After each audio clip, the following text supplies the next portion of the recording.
नमस्कार दोस्तों, हाजिर हूँ मैं एक बार फिर से एक नए वीडियो के साथ। इस वीडियो में मैं आपको लिनक्स के ग्राफिकल यूज़र इंटरफेस के बारे में बताऊंगा। लेकिन उससे पहले आइए देखते हैं कि यूज़र इंटरफेस और ग्राफिकल यूज़र इंटरफेस का क्या मतलब होता है। यूज़र इंटरफेस मशीन का वो भाग या हिस्सा होता है जहाँ से एक उपयोगकर्ता यानी कि यूज़र और मशीन के बीच बातचीत होती है। यूज़र इंटरफेस का इस्तेमाल करके एक यूज़र प्रभावशाली तरीके से किसी भी मशीन को कंट्रोल कर सकता है। मशीन उसी यूजर इंटरफेस पर वापस कुछ जानकारी दिखाती है जिससे एक यूजर को निर्णय लेने में सहायता मिलती है। यूजर इंटरफेस को HMI भी बोला जाता है। इसका full form human machine interface है। उदाहरण के लिए जैसे माइक्रोवेव ओवन पर जो बटन्स और नॉब्स होते हैं उसका इस्तेमाल करके एक उपयोगकर्ता यानी कि एक यूजर माइक्रोवेव को निर्देश देता है और माइक्रोवेव एक छोटी सी LCD पर या उसी नॉब की सहायता से वापस यूजर को फीडबैक देता है। जब खाना पक जाता है या गर्म हो जाता है तो माइक्रोवेव का नॉब वापस जीरो पे चला जाता है। अगर माइक्रोवेव में LCD होती है तो उस LCD पर टाइमर जीरो हो जाता है और माइक्रोवेव बीप करता है जिससे यूजर को पता चल जाता है कि खाना पक गया है या गर्म हो गया है। इसी तरह से एयर कंडीशनर या AC और उसका रिमोट एक यूजर इंटरफेस का काम करते हैं। रिमोट का इस्तेमाल करके एक यूजर AC को कुछ कमांड्स या निर्देश देता है जैसे कि टेम्परेचर कम या ज़्यादा करना, AC के फैन की स्पीड बढ़ाना या घटाना। और AC पर लगी छोटी सी LCD पर यूज़र को फीडबैक मिलता है कि यूज़र ने टेम्परेचर कितना सेट किया है या AC के फैन की स्पीड कितनी सेट हुई है। अगर और एग्जाम्पल दिया जाए तो आपके टीवी का रिमोट और टीवी पर उसके रिमोट के निर्देश को दिखाया जाना भी एक यूज़र इंटरफेस कहलाएगा। जब आप टीवी के रिमोट से वॉल्यूम कम या ज़्यादा करते हैं तो उसका विजुअल फीडबैक आपको टीवी पर दिखता है कि आपने वॉल्यूम का लेवल क्या सेट किया है। इसी तरह से आपके मोबाइल की स्क्रीन पर जो आइकन्स होते हैं वो एक यूजर इंटरफेस का काम करते हैं। ये तो हो गया एक छोटा सा इंट्रोडक्शन यूजर इंटरफेस के बारे में। आइए देखते हैं कि ग्राफिकल यूजर इंटरफेस किसे कहते हैं या ग्राफिकल यूजर इंटरफेस का क्या मतलब है। दोस्तों, ग्राफिकल यूजर इंटरफेस भी एक तरह का यूजर इंटरफेस है जो ग्राफिकल एलिमेंट्स जैसे कि विंडो, आइकन्स, बटन्स, मेन्यू और पैनल से मिलकर बना होता है। एक यूजर इन्हीं ग्राफिकल एलिमेंट्स का इस्तेमाल करके एक सिस्टम से इंटरैक्ट करता है यानी कि बातचीत करता है। कंप्यूटर के ग्राफिकल यूजर इंटरफेस में माउस और कीबोर्ड का इस्तेमाल करके ऑपरेटिंग सिस्टम से इंटरैक्शन किया जाता है। दोस्तों, अगर लिनक्स के ग्राफिकल यूजर इंटरफेस की बात की जाए तो लिनक्स में ग्राफिकल यूजर इंटरफेस दो चीज़ों से मिलकर बना होता है, विंडो मैनेजर और डेस्कटॉप एनवायरनमेंट। विंडो मैनेजर का काम किसी एप्लीकेशन की विंडो को मैनेज करना होता है। किसी एप्लीकेशन विंडो में मिनिमाइज, मैक्सिमाइज और क्लोज बटन को विंडो में कहाँ पर दिखाना है या कहाँ पर रखना है यह तय करता है। किसी एप्लीकेशन विंडो को रीसाइज और मूव करने में सहायता करता है। कौन सी एप्लीकेशन विंडो ऊपर यानी कि टॉप पर रहनी चाहिए ये तय करता है। तो दोस्तों, अगर सरल भाषा में बोला जाए तो विंडो मैनेजर आपके डेस्कटॉप को कंट्रोल करने का काम करता है। यूज़र जो भी इनपुट देता है, जैसे अगर उसे कोई एप्लीकेशन ओपन करना है तो उस एप्लीकेशन को ओपन करने के लिए माउस की सहायता से वो एप्लीकेशन ओपन करने का कमांड देता है तो विंडो मैनेजर उसे मैनेज करता है। अगर यूज़र किसी एप्लीकेशन को क्लोज करने के लिए कमांड देता है तो विंडो मैनेजर उस कमांड के ऊपर एक्शन परफॉर्म करता है और उसके बाद उसे क्लोज करता है। तो आइए आगे बढ़ते हैं और डेस्कटॉप एनवायरनमेंट के बारे में देखते हैं। लिनक्स के ग्राफिकल यूजर इंटरफेस में डेस्कटॉप एनवायरनमेंट विंडो मैनेजर की ऊपरी सतह पर काम करता है, यानी कि माउस या कीबोर्ड का इनपुट पहले डेस्कटॉप एनवायरनमेंट को मिलता है और फिर डेस्कटॉप एनवायरनमेंट उसे विंडो मैनेजर को देता है।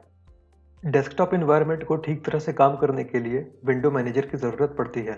एक डेस्कटॉप एनवायरनमेंट लिनक्स के ग्राफिकल यूजर इंटरफेस में बहुत सारी विशेषताएं जोड़ने का काम करता है, जैसे desktop panel, status bar, drag और ड्रॉप करने की क्षमता।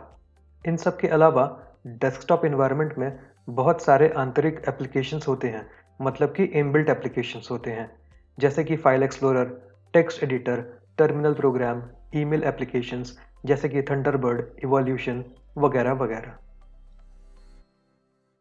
थोड़ा और अच्छे से समझाने के लिए आइए मैं आपको प्रैक्टिकली दिखा देता हूँ कि डेस्कटॉप एनवायरनमेंट और डेस्कटॉप मैनेजर में क्या अंतर है। अगर आपको ये पता करना है कि आपके लिनक्स पे करंट डेस्कटॉप मैनेजर और करंट डेस्कटॉप एनवायरनमेंट कौन सा है, तो इसके लिए आपको एक बहुत ही सिंपल सा कमांड एग्जीक्यूट करना पड़ेगा टर्मिनल पे। इसके लिए आपको यहाँ LXDE के आइकन पे क्लिक करना है। इसके बाद आपको सिस्टम टूल्स में जाना है। और आपको चूज़ करना है LX terminal. Current desktop environment पता करने के लिए आपको एक कमांड टाइप करनी है। आपको टाइप करना है echo स्पेस $xdg_current_desktop और ये टाइप करने के बाद आपको एंटर प्रेस करना है। एंटर प्रेस करते ही जो भी करंट डेस्कटॉप रन हो रहा है वो प्रिंट हो जाएगा। मेरे केस में करंट डेस्कटॉप एनवायरनमेंट दोस्तों LXDE है, तो देखिए ये प्रिंट हो गया है। और अगर आपको ये पता करना है कि करंट डेस्कटॉप मैनेजर कौन सा है, तो इसके लिए आपको एक सिंपल सा कमांड एग्जीक्यूट करना है। आपको टाइप करना है CAT स्पेस $x11/X11/default-display-manager और इसके बाद आपको एंटर प्रेस करना है। तो दोस्तों एंटर प्रेस करते ही ये पता चल जाएगा कि आपके लिनक्स पे कौन सा डेस्कटॉप मैनेजर अभी करंटली रनिंग है। तो दोस्तों मेरे केस में लाइट डीएम है। लाइट डीएम का मतलब लाइट डेस्कटॉप मैनेजर। और जैसा कि मैंने अभी थोड़ी देर पहले बोला कि graphical user interface icons, Windows, buttons, menu और पैनल से बना होता है, तो आइए इसके बारे में भी आपको मैं थोड़ा सा बता देता हूँ। तो दोस्तों ये जो आप नीचे देख रहे हैं इसको डेस्कटॉप पैनल बोलते हैं। डेस्कटॉप पैनल के राइट साइड में अगर आप देखें तो एक घड़ी बनी हुई है। अगर आप इस पर क्लिक करेंगे तो कैलेंडर ओपन हो जाएगा। घड़ी के साइड में आपको जो स्पीकर जैसा आइकन दिख रहा है ये वॉल्यूम कंट्रोल है। वॉल्यूम कंट्रोल के लेफ्ट साइड में जो आइकन दिख रहा है ये नेटवर्किंग ऑप्शन है। मतलब अगर आपको अपने कंप्यूटर को इंटरनेट से या लोकल एरिया नेटवर्क से कनेक्ट या डिस्कनेक्ट करना है तो ये उसके काम में आता है। नेटवर्किंग के लेफ्ट साइड में पावर मैनेजमेंट का ऑप्शन है और पावर मैनेजमेंट के लेफ्ट साइड में ब्लूटूथ का ऑप्शन है। अगर आपके कंप्यूटर या लैपटॉप में ब्लूटूथ है तो इस ऑप्शन का यूज़ करके आप उसे कंट्रोल कर सकते हैं। ब्लूटूथ के लेफ्ट साइड में दोस्तों ये जो 4 विंडो टाइप के छोटे छोटे स्क्वायर दिख रहे हैं ये डेस्कटॉप चूज़ करने के लिए है। दोस्तों लिनक्स एक से ज़्यादा डेस्कटॉप सपोर्ट करता है। अगर आप चाहें तो डेस्कटॉप 1 पे आप कुछ एप्लीकेशन यूज़ कर सकते हैं, डेस्कटॉप 2 पे कुछ दूसरे एप्लीकेशंस रन कर सकते हैं। इसी तरह से डेस्कटॉप 3 और डेस्कटॉप 4 पे अलग अलग एप्लीकेशंस रन कर सकते हैं। और दोस्तों आपको ये जो एरिया दिख रहा है इसी को डेस्कटॉप बोलते हैं। जब भी आप ग्राफिकल यूज़र इंटरफेस का इस्तेमाल करके कोई एप्लीकेशन एग्जीक्यूट करते हैं या कोई एप्लीकेशन रन करते हैं तो वो डेस्कटॉप पे आकर ही एग्जीक्यूट होता है। इसका मतलब उस एप्लीकेशन की एक विंडो डेस्कटॉप पे आकर ओपन होती है। एग्जाम्पल के लिए अगर मैं एक एप्लीकेशन रन करूं तो देखिए इसकी एक विंडो डेस्कटॉप पे आकर के ओपन हो जाएगी। इसलिए इसको डेस्कटॉप या डेस्कटॉप एरिया भी कहा जाता है। दोस्तों लिनक्स में 2 प्रमुख रूप से इस्तेमाल किए जाने वाले जो डेस्कटॉप्स हैं उनका नाम ग्नोम और KDE है। इसका मतलब दोस्तों अधिकतर लिनक्स डिस्ट्रीब्यूशंस के साथ यही 2 डेस्कटॉप एनवायरनमेंट्स पहले से ही इंस्टॉल्ड आते हैं। सारे लिनक्स डिस्ट्रीब्यूशंस या सारे लिनक्स वर्जन के साथ नहीं दोस्तों, अधिकतर लिनक्स डिस्ट्रीब्यूशंस के साथ आते हैं। इसलिए मैंने जानबूझ करके ये LXDE डेस्कटॉप एनवायरनमेंट वाला उबुंटू चुना ताकि मैं आपको दिखा सकूं कि लिनक्स में डेस्कटॉप एनवायरनमेंट भी बदला जा सकता है। दोस्तों लिनक्स के फीचर्स जब आपने पढ़े होंगे तो उसमें आपने ये पढ़ा होगा कि लिनक्स में डेस्कटॉप एनवायरनमेंट यूज़र चूज़ कर सकता है। तो आइए मैं आपको दिखाता हूँ कि आप अपने लिनक्स में डेस्कटॉप एनवायरनमेंट कैसे बदल सकते हैं। दोस्तों इसके लिए आपको इंटरनेट की ज़रूरत पड़ेगी। आपका लैपटॉप या कंप्यूटर इंटरनेट से कनेक्टेड होना चाहिए। लिनक्स में ग्नोम और KDE ये 2 मेजरली यूज्ड डेस्कटॉप एनवायरनमेंट है। तो आइए मैं आपको बताता हूँ कि आप ग्नोम कैसे इंस्टॉल कर सकते हैं। ग्नोम डेस्कटॉप एनवायरनमेंट इंस्टॉल करने के लिए दोस्तों सबसे पहले आपको टर्मिनल प्रोग्राम ओपन करना है। इसके बाद आपको एक कमांड टाइप करनी है और उसको एग्जीक्यूट करना है।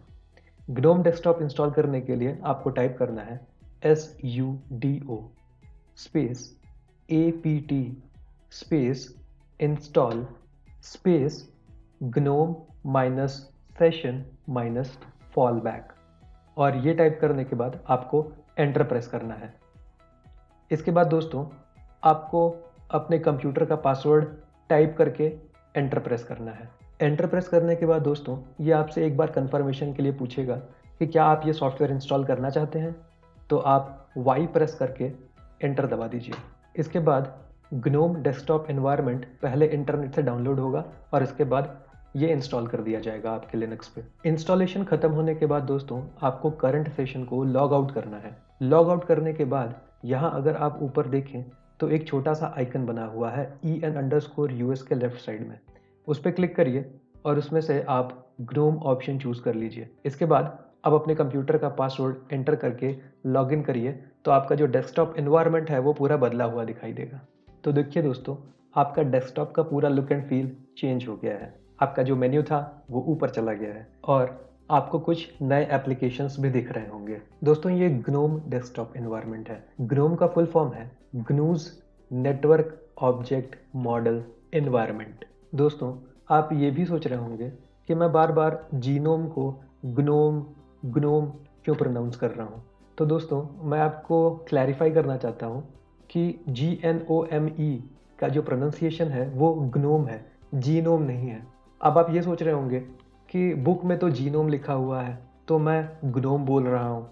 तो इसका मतलब ये हो सकता है या तो मैं गलत बोल रहा हूँ या बुक में गलत इन्फॉर्मेशन दी गई है। तो दोस्तों मैं आपको बता दूँ, ना तो मैं गलत हूँ ना आपकी बुक में जो लिखा हुआ है वो गलत है। सबका अपना अपना प्रोनाउंसिएशन स्टाइल है, लेकिन जो एक्चुअल प्रोनाउंसिएशन है वो ग्नोम ही है। इस वीडियो के डिस्क्रिप्शन में मैंने एक दूसरे वीडियो की लिंक शेयर की है दोस्तों। इस वीडियो में रिचर्ड स्टॉलमैन खुद ही एक्सप्लेन कर रहे हैं कि ग्नोम का एक्चुअल प्रोनाउंसिएशन क्या है। अगर आप चाहें तो डिस्क्रिप्शन में दी गई हुई वीडियो के लिंक को क्लिक करके आप उसे देख सकते हैं। तो दोस्तों ग्नोम डेस्कटॉप के अलावा आप KDE डेस्कटॉप भी इंस्टॉल कर सकते हैं। इसके लिए आपको वापस से टर्मिनल प्रोग्राम ओपन करना है और उस पर आपको कमांड एग्जीक्यूट करनी है। आपको टाइप करना है sudo space apt space install space KDE minus plasma minus desktop और इसके बाद आपको एंटर प्रेस करना है। एंटर प्रेस करने के बाद हो सकता है आपको पासवर्ड फिर से टाइप करना हो और एंटर प्रेस करना हो, तो अपना पासवर्ड टाइप कर लीजिए और फिर एंटर प्रेस कर दीजिए। इसके बाद अगर कंफर्मेशन पूछता है तो आप वाई प्रेस कर दीजिए और एंटर प्रेस कर दीजिए। इसके बाद इंटरनेट से KDE डेस्कटॉप डाउनलोड किया जाएगा और उसके बाद इंस्टॉल कर दिया जाएगा। KDE डेस्कटॉप इंस्टॉल होने के बाद आपको वापस से इस सेशन को लॉग आउट करना है और लॉग आउट करने के बाद वापस से आपको वो छोटा सा आइकन जहाँ पे आपको en_us लिखा हुआ दिख रहा है, उसके लेफ्ट साइड में जो आइकन बना है उसको क्लिक करना है और वहाँ से KDE ऑप्शन चूज़ करना है और वो ऑप्शन चूज़ करने के बाद आपको अपना पासवर्ड एंटर करके लॉगिन करना है। लॉगिन करने के बाद दोस्तों आपको फिर से आपका डेस्कटॉप पूरा बदला हुआ दिखाई देगा। तो इस तरह से दोस्तों अगर आप चाहें तो अपने लिनक्स की मशीन पे एक से ज़्यादा डेस्कटॉप एनवायरनमेंट्स आप इस्तेमाल कर सकते हैं। इस वीडियो में दोस्तों इतना ही। जल्दी ही मिलूंगा मैं आपसे अगले वीडियो में।